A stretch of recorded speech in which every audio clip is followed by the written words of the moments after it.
G'day guys, I'm here with Terry Shelly from Nowek Coffee, and he's one of our suppliers for our Papua New Guinean beans, so you can actually purchase them online, and we're talking directly to the source here now, which is fantastic because, as you know, I'm really passionate about telling the stories. So thank you for joining us, Terry, and talking to my people. No problem. Tell us a little bit about the backstory. It's been operating since 1984, I believe. So, tell us a bit about Nowek and how you got into the coffee and, how you brought it into Australia. Sure, no worries. I'm actually a second generation coffee producer. My parents started back in the 80s. Actually, my father had been in coffee since the 60s. He actually started the first coffee cooperative in Papua New Guinea, the Chimbu Coffee Cooperative. That's when Papua New Guinea was part of Australia. Yeah. He was actually working for the Australian government, trying to build industry and create local jobs and develop the country. So we've always been in coffee for a very long time. Yeah, that's right. So I've only come back into the family coffee game because of parents getting older and moving on. So we're based in Goroka in the Eastern Highlands province there. So majority of our coffee is from the Eastern Highlands, mainly fully washed coffee. We got a wet mill, a dry mill. Basically, if you get coffee from us, it's the farmer, the producer, and then the roaster. Yeah. And that's the full chain. PNG landscape is a lot of small farmers. So on their own, it'd be pretty hard to ship a container of coffee because they probably wouldn't produce enough to go in a container. But so we all have to work together, group together to get a full container going. 20 ton of coffee in one container. A tree produces 4 kilos of coffee a year, so you need a lot of, if that, and I think cherry to green beans about 85% weight loss. Yeah. So I think from what I've researched, it's basically the net result is like roasted from tree to roast is about 400 grams or something ridiculous like that. Yes. So a lot of coffee needs to be grown, picked, processed, and that's the other thing I wanted to mention actually is when people source from us, we have a seedling program. So we distribute coffee seedlings to the farmers so that they can keep planting and have a fresh crop coming through, because it takes 3 to 4 years from planting to bearing fruit. So it's important they keep growing, because the older they get, the less beans they produce. So you need to have a very like a regime of new trees coming through. So a portion of the sales of our green bean go back into farmers with free seedlings, free transport, free seedlings. So it's almost a full circle, I guess. At least you're contributing directly to the farmer.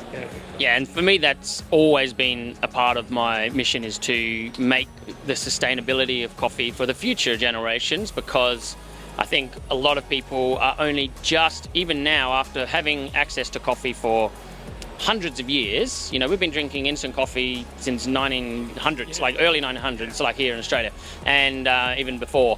And so for people to only just realise what actually goes on past getting your cup of coffee and drinking that in the morning, understanding there's so much dedication, hard work, love and tenderness, kindness, growing these trees from tiny saplings into a fully fledged tree that can produce cherries to be able to process, is only just now starting that journey of people understanding what really goes on. And I think as we continue on, will hopefully help educate people into understanding the value of coffee, because it's largely been a commodity.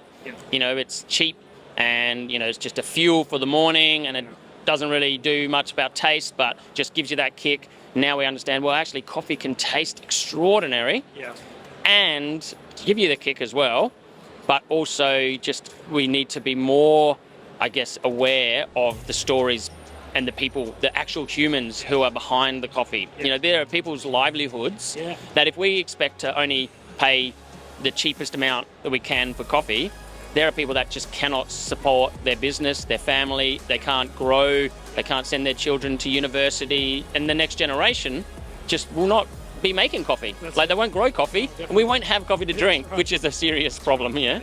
So I love the fact that you've got that full closed loop of that sustainability and just supporting the farmers and getting those stories out here to educate people like my viewers, and I love that. Tell me about the varieties of coffees that you tend to grow. Like, what ones work best in the highlands? Well, mainly in New Guinea is the Typica coffee is the most predominant one there. I think that was planted back. I think it was by the missionaries came to New Guinea and mass planted these trees. So that's mainly the main one there. They are trying to get other coffees into New Guinea. We've actually reached out to World Coffee Institute to see if we can get some of the more climate change and coffee rust, leaf rust resistant trees. And because we hand out the free seedlings, we thought maybe.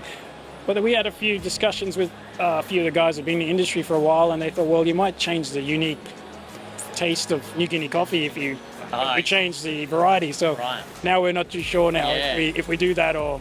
We do have a problem with the coffee bug, the berry borer bug. We really felt we lost probably a third of our usual yield. Yeah, just through the berry borer bug.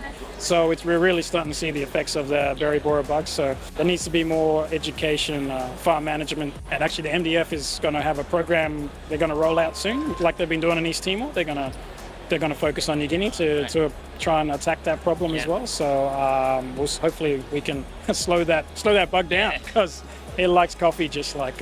Is that a third in just the past year, or like how long are we talking? Yeah, just like 1 year. So we would we'd see so much cherry come through our wet mill, and then just this year we'd get the same amount in, but you pulp it, you get rid of the lighter beans, they will just float away. But that amount, the ones that are bug affected and are light, have no real value because the heavier the bean, it'll sink, and it's a much more quality bean. That has changed. So it's like, we actually got a lot more repast coffee. That is, no one wants the repast coffee. Right. So it's been because they get in there and they eat out the bean from the inside.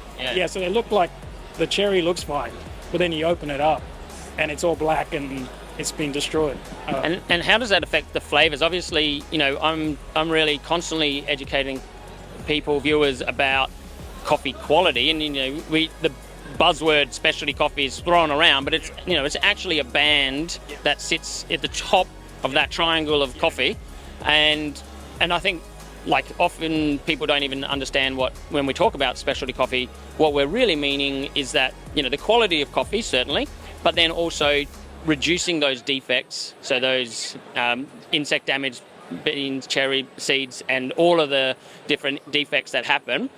What does this particular cherry borer, the bug, what does it do to the taste of it? Well, the way you process the coffee, it actually gets rid of all the bug-affected coffee, so you're just left with less good coffee, I guess. So it's still good quality tasting, it's just less of it because there's hardly any bean left. So, we might have been losing 70%, now we lose 75%, weight loss because of we got a lot more of this bug-infected beans. So the process itself will, get rid of the bug-infested coffee, which should, and give you the nice clean coffee, but we're just having less of it because of the damage they're causing. So it's a real problem, and it spreads. So I think there's only one country in the world that still doesn't have this problem because they're an isolated island off Africa or something. Right. Okay. So don't send any green beans. In terms of export, obviously it's challenging. I know I tried to direct some imports from East Timor like many years ago. It was too much corruption. It was just hard to get coffee off the ports because you'd pay for it twice and then it still would never turn up, and it just never got there. So I gave up on that. Working with the farmers and the producers at the other end and importing it into Australia and around the world, like what challenges do you face there? It's definitely challenging. I mean, it's really important to have good partners. We did try it ourselves, but we found we're better off to partner with a logistics company who knows shipping and logistics, who can take care of all of that stuff. There's a lot of paperwork involved. In terms of the local government in New Guinea, we have the CIC, which is a coffee regulator there. They're actually doing a really good job of assisting exporters, and they actually check the quality of the coffee and support you as well. So they're doing a really good job. And then I think now PNG Customs is also involved because exports is something they want to keep going. It's good for the country and good for the local economy. So actually it's it's making it easier for people like us who are quite small to export the coffee. Yeah, but yeah, definitely having these solid partners is a way forward. Yeah, you're talking about, introducing different varieties and how that might affect the tastes that PNGs. I know that when we talk to new customers and they come in and these are customers that may have been used to Robusta coffee, so they're really used to that full, heavy body, just really punchy, intense flavour, bitterness. And we don't currently stock or sell any Robusta, but when we do talk about the intensity and we say, like, do you want that full, heavy body, that mouthfeel, that intensity, we always direct them to the PNG flavour. So I get that people maybe are starting to understand that, okay, when I want a heavier body coffee, that I'm PNG.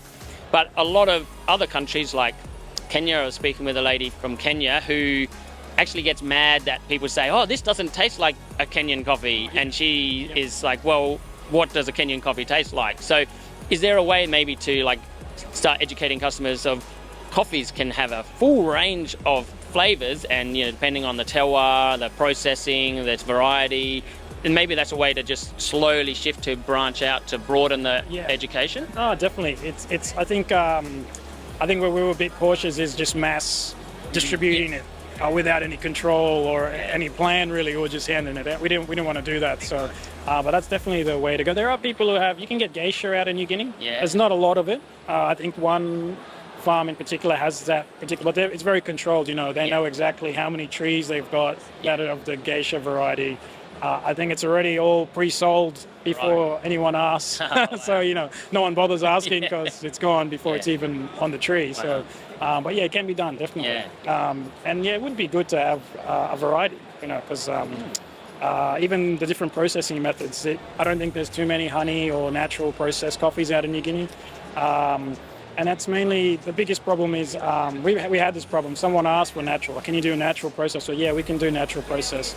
So it takes a lot of time. And then when it was ready to go, they didn't want it anymore. So then we're stuck with this natural process coffee that someone doesn't want. Yeah, so most people are wanting just fully washed. So yeah. And it wasn't a full shipment because it was going to go in a mix shipment. So then what do you do? It's like, well, if you don't want it, I'll take it. Yeah, that's it. So I'd love to come and visit you guys in PNG next year, or when things open up and COVID's behind us now. So do you have ways for people, tourists to come there and to visit and experience farms? We are pretty open.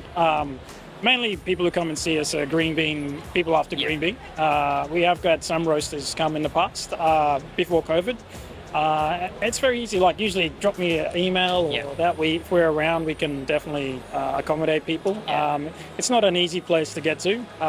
Not too many accommodation options, especially if you come in September because they have the Goroka show is on, and it's probably the biggest event in Goroka, and there's not many hotels, so it gets, we've actually picked up, not me, my sister picked up some French tourists.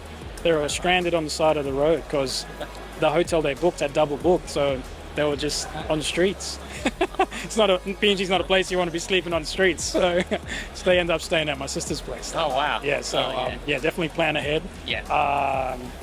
Do your research if you haven't been to a place like New Guinea. Maybe it's important to see what your local government says you should be doing for safety-wise.